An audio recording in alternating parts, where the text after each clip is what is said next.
কি বস, ভালো তো? চলে আসলাম একটা নতুন ব্লগের সাথে। তো আজকে আমাদের কোম্পানিতে ছোট্ট করে একটা অনুষ্ঠান হচ্ছে, তো আমরা সবাই যাচ্ছি ওখানটায়। তো যাওয়ার পর এখানে কিছু বন্ধুর সাথে দেখা হয়ে গেল। তো আমরা এখন কোম্পানির গেটের মধ্যে চলে এসেছি, এখানে ঢুকতেছি। সামনে আছে, আমি পিছনে আছি, আর কোম্পানির মধ্যে এসে গেছে সবাই। তো এখন গেট দিয়ে ঢুকতেছি আমরা, দেখতে পাচ্ছেন। তো ফাইনালি গেছি, আমরা উপরে এসে গেছি এখন, দেখতে পাচ্ছেন।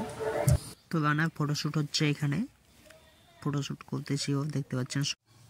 তো রানার ফটোশ্যুট হয়ে যাবে, এখন আমরা নিচে যাচ্ছি খেতে, ঠিক আছে? তো সবাই খাওয়া হয়ে গেছে, এখন আমাদের টাইম বাকি আছে। তো খাওয়ার জন্য বসে গেছি সবাই, দেখতে পাচ্ছেন একদম সবাই সিরিয়ালভাবে বসে গেছে। এখানে সবাই আছে, তো খাবার দিয়ে দিচ্ছে, দেখতে পাচ্ছেন খাচ্ছি সবাই। শাকিলকে দেখুন কীভাবে খাচ্ছে একদম। তো খাওয়া দাওয়া আমাদের কমপ্লিট হয়ে গেল। তো এখন নিচে যাবো, কিছু ড্যান্স করবো, তো আপনারা ভিডিওগুলো দেখুন।